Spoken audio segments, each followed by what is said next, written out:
Welcome to The Mystic and the Nerd. I'm here with Jessie DeCorsey. How you doing, Jess? I'm doing very well. Very, very well today. How are you doing, Matt? I'm doing well too. It's a beautiful, chilly winter's day in Sydney town. Enjoying the cold weather. Got the plaid happening. It's very hot here. I can't imagine wearing any other layers right now, but Well, it's been a long time since I've wore plaid or the flannel, as we call them over here. It's what you and Trev have done to me, Jess. I've gone back to the 80s and wearing things that I wore back then. flannels never left the scene ever. Maybe in Minnesota. Never in Minnesota. Can't have enough. It's true. And after going through some of those shops in Duluth, Mhm. um, there is more plaid than you can possibly imagine. Yes. And as a Minnesotan, you want all of them. Every color.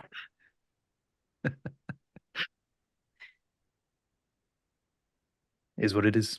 Anyway, today on Mystic and the Nerd, we're asking a pretty big question around the concept of joy. And joy has been one of those things inside of churches that has forever been spoken, forever been told that the joy of the Lord is our strength. And we use those thoughts or those words or verses sometimes as band-aids, like even when we're going through a tough time, we even quote what about Jesus, for the joy that was set before him, he endured the cross. And again, that's such a heavy topic to be actually introducing the aspect of joy into when you're talking about the suffering of the cross. Now, so often in church world too, when people are going through very difficult times, we can quote things like, in the morning will come the joy, or your morning will be turned to dancing, or from the ashes and dust will come this dance of joy. Again, these are all very powerful verses of scripture, but often we hear them used instead of relationship. They become points of advice, or because God said it before, that they should be okay to be given now. And when someone's going through a time of mourning or a time of suffering or a time of pain, often some of the hardest things to say to them is, hey, the joy is here. But we've been hosting a conversation inside the community around this concept of what joy is. And Jess, I have loved listening to the revelation of jumping in the Greek end and unpacking this concept of joy. Do you want to give us an understanding of what you've learned about it? I will do my best. We might need quite a while to get through my ideas of joy today. But I love what you said. I think I've always had this idea of joy being something that I always wanted to have.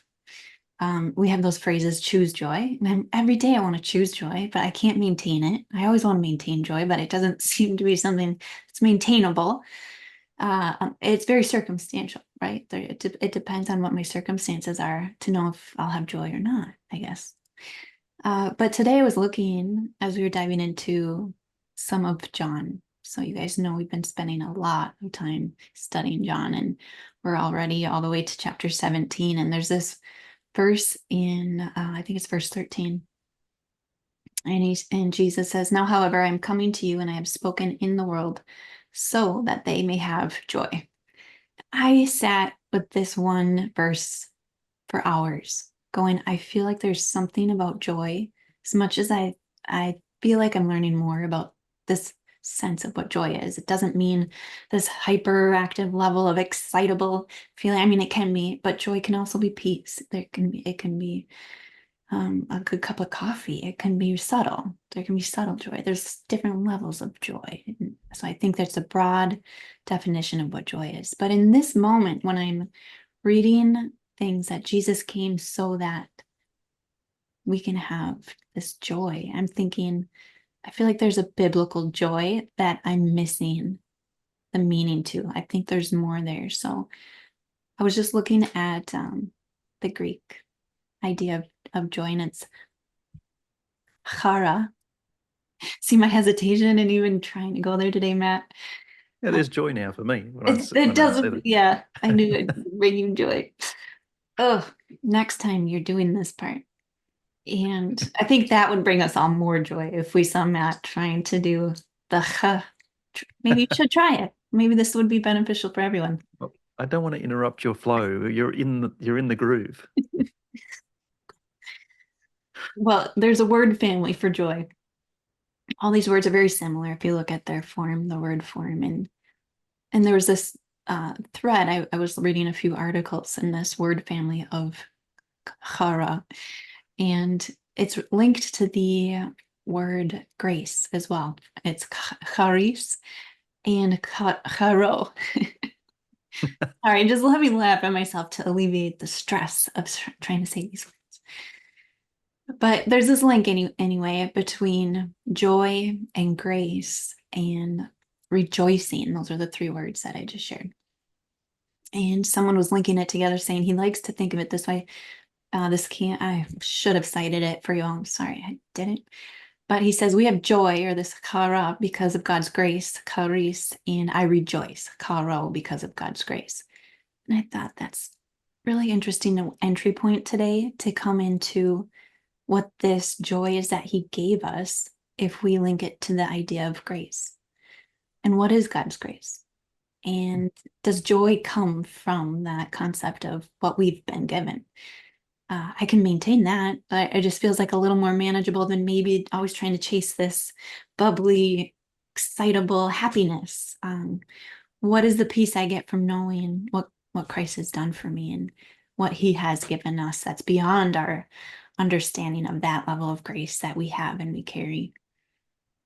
So I'll pause there. There's one more thought around joy we'll come to later, another kind of entry point with its meaning in another Greek word. But how did this speak to you today, just in that conversation we had around grace being thrown in there and this word family? I love it because part of what I love is, and as you know, Jess, I love going, okay, these are the words and this is what they mean, but what does that actually do? Where do I apply it? How do I apply that into my world and into my life?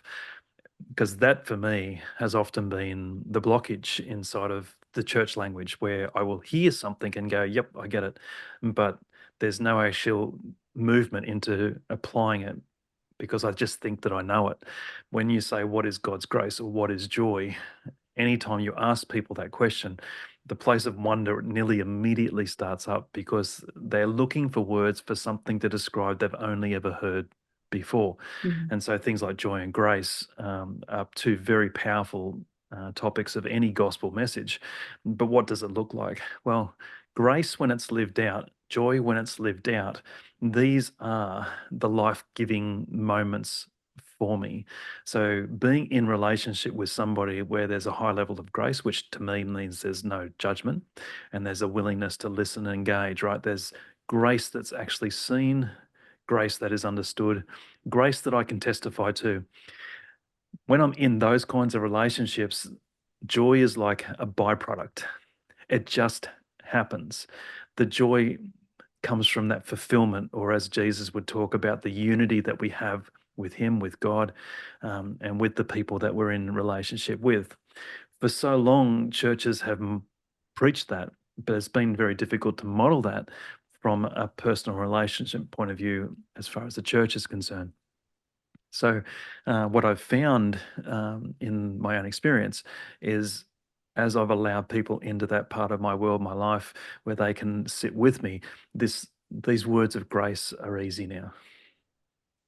It's where I can feel seen, feel heard, feel understood. And then this great thing of joy, which I loved how you said it can be peace. It's like what Brian Simmons says, that there is only one fruit of the Holy Spirit, but all of the other attributes are listed after that in Galatians chapter 5, because he speaks about that word being singular, not being fruits, but there is a fruit and all of these other expressions of it. And joy is one of those expressions of the love that you feel. It feels like at times for me, just that when I'm in those places of relationship, all of those expressions, it's like they're open doorways. Like it's just like, oh wow, I'm feeling kindness like I've not felt before, or I'm feeling goodness like I've not felt that before. And all of those beautiful aspects that Paul talks about are things that come from a lived-in expression of learning how to love. And this conversation around how does grace and joy intersect, well, I don't know if they can be separated. Right. How do you feel about it? I think that's why I love this conversation. I think I've always separated them.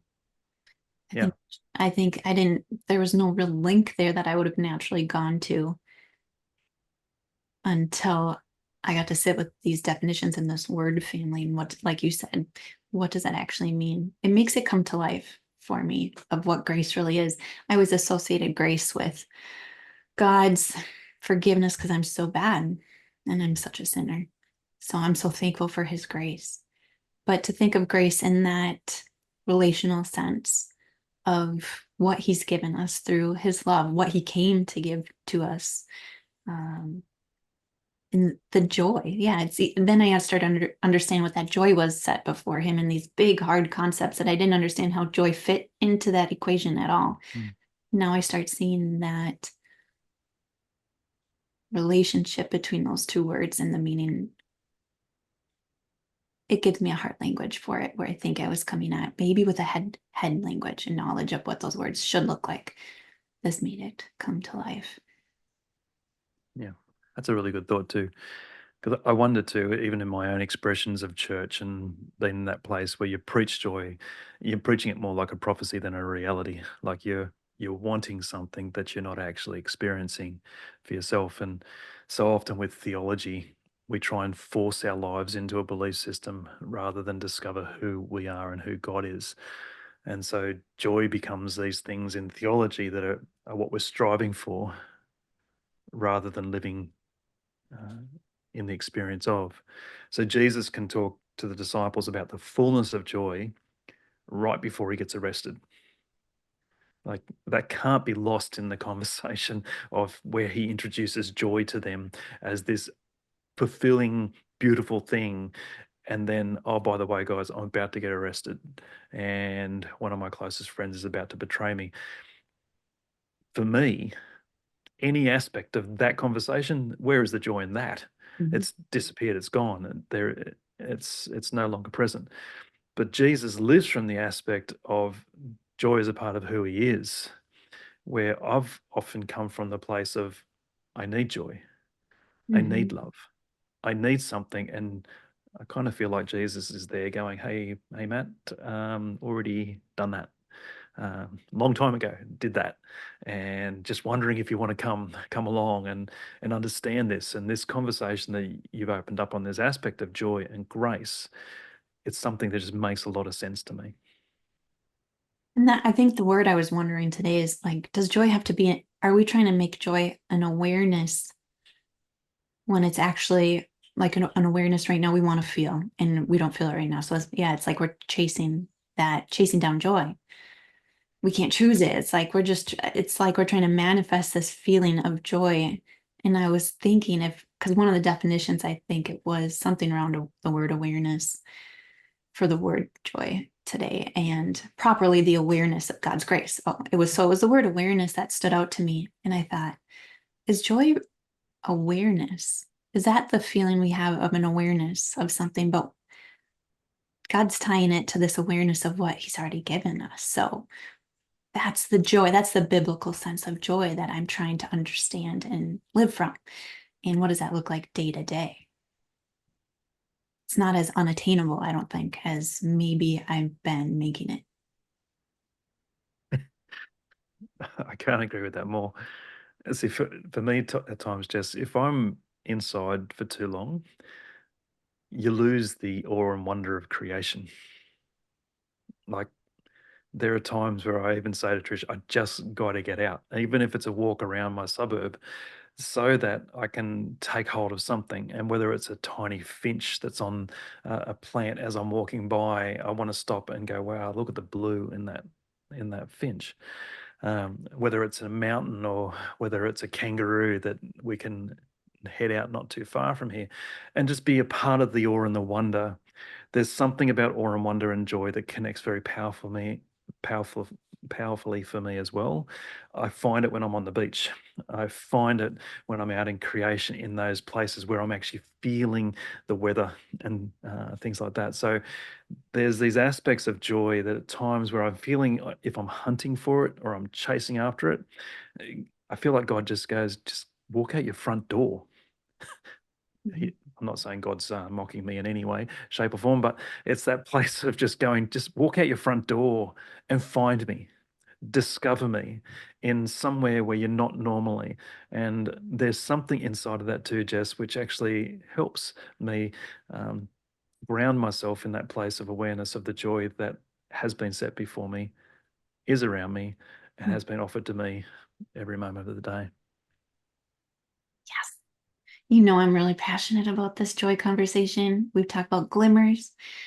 We talk about these joyful moments, and they don't have to be massive. They are just in the things that bring us present to our present moment. And I just went camping and I had that same experience of I finally could breathe a little bit. And it was just the simplicity of being outside and listening to creation and in this Emmanuel approach, kind of training and things that I know you guys hear me talk about a lot with Emmanuel prayer. This idea of joy just being that place where we just live from when we are being our truest self. It's where we're not living in past, we're not living in future. It's who am I right now? What makes me happy? What do I want to do? And you have the freedom. That's where you feel creative. That's where you feel connected. That's where you feel relational.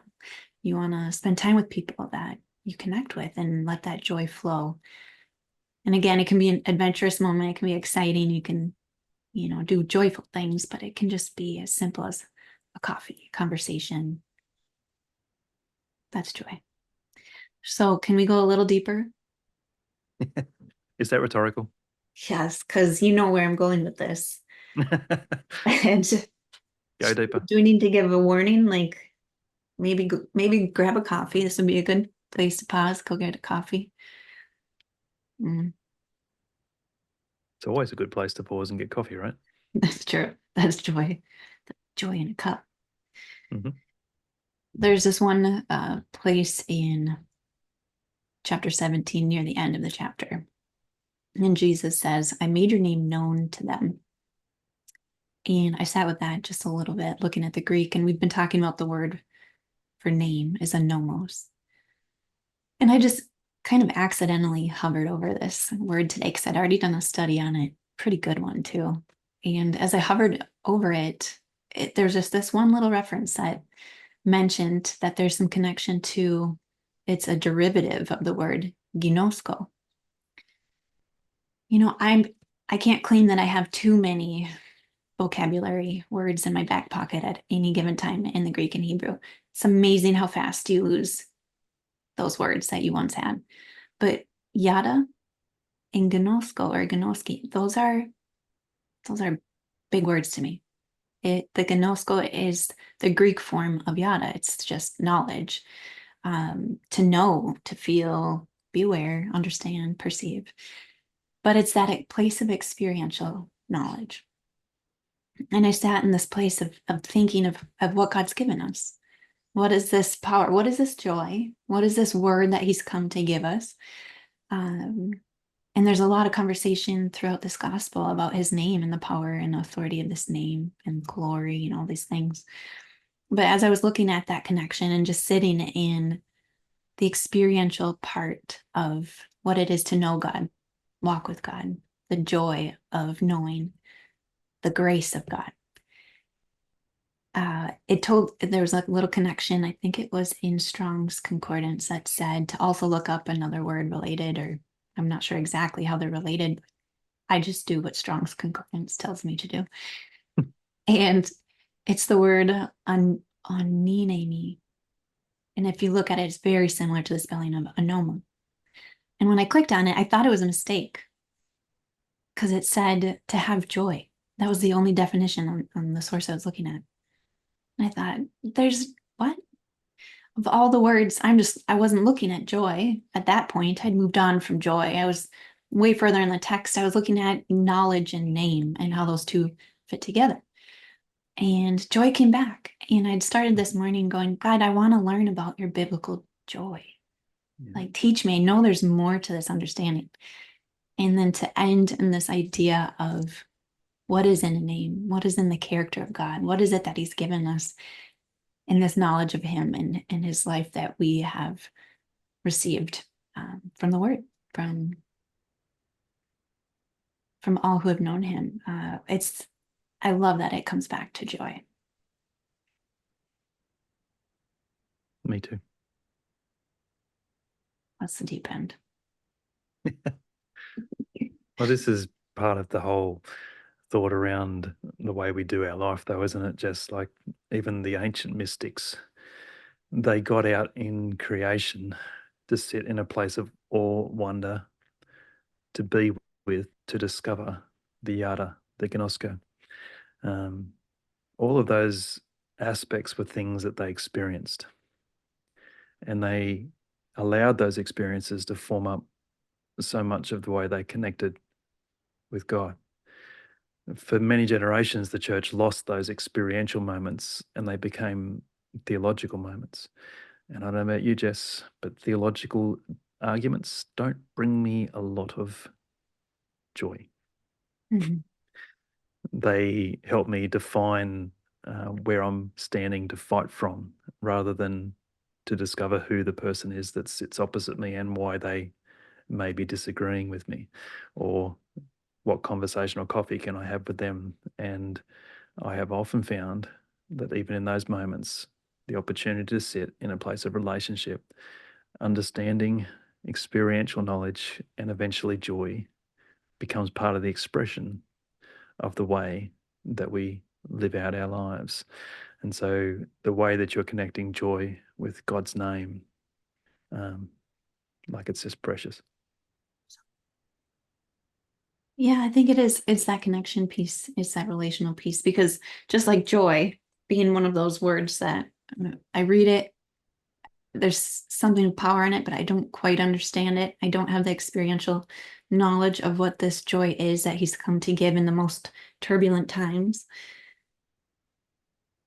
But when I think of a name, and you've said this, our name is our story. And that is the idea or concept of the word anomos. It's the essence of the one that carries that name. It's inseparable. Mm. So as I am thinking of a name, I'm thinking of a person. That's the experience. So when you call on someone's name, you're calling on the experience of how you know that person. And if we've been given the name, we've been given Christ, we've been given the Father through what we've seen, the essence of the Father through Christ and what He's done, what He's continually giving, and this continual presence that we have with Him. I understand again that grace in that conversation, in that joy that bubbles up from that place. And all of a sudden, all these words and all these meanings are inseparable.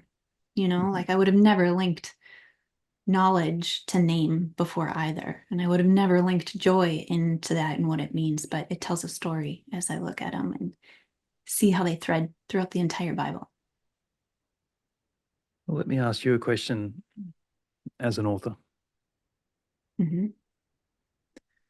What has been the feedback experientially for you from your book when you've listened to the way that it's impacted people?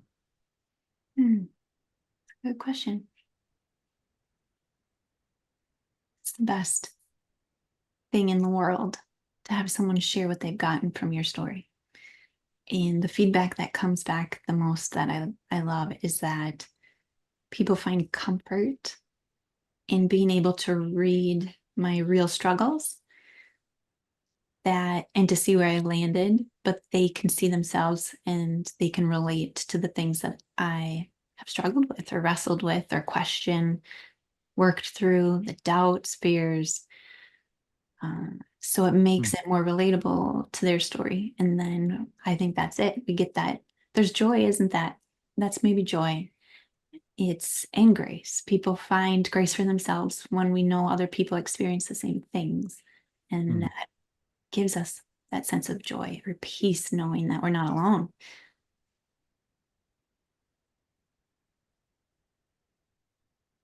From listening to people who have read your book, and even myself included, as to I guess I was one of the privileged few that got to pre-read the book. The joy that it brings into my spirit to read of a person's authentic walk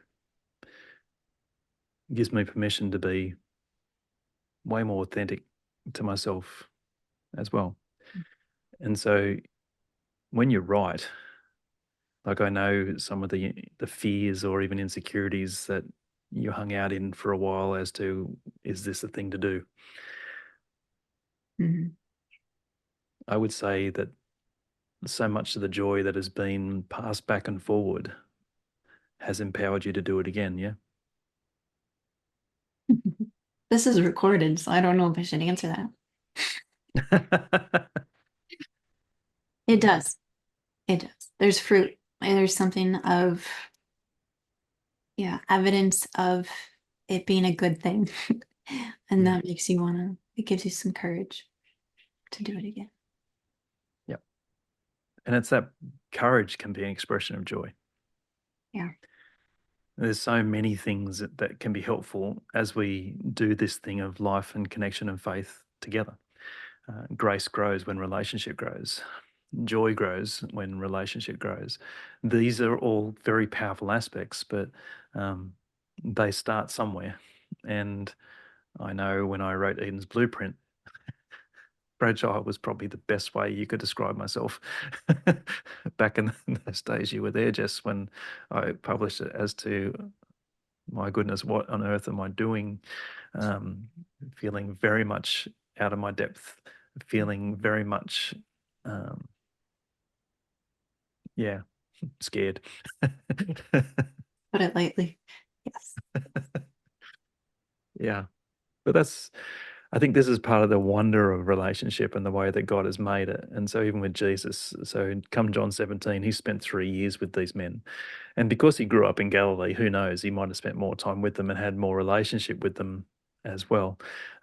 But you have this aspect of this enormous concept of relationship that Jesus has been leading these guys in, of discovering who he is as he has spoken who they are, and then to show the wonder of being in connection, in relationship with God, to learn to love self, to learn to forgive themselves, to learn to deal with shame. All of these extraordinary aspects of healthy relationship Jesus modeled through that time.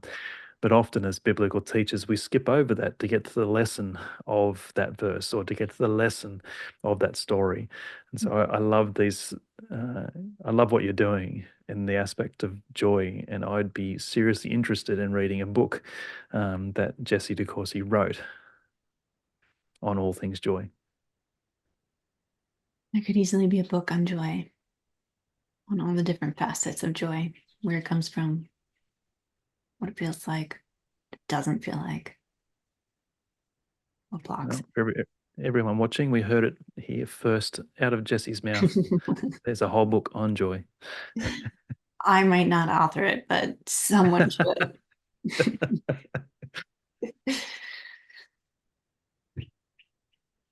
Yeah, joy. Joy. That's Mystic and the Nerd for today.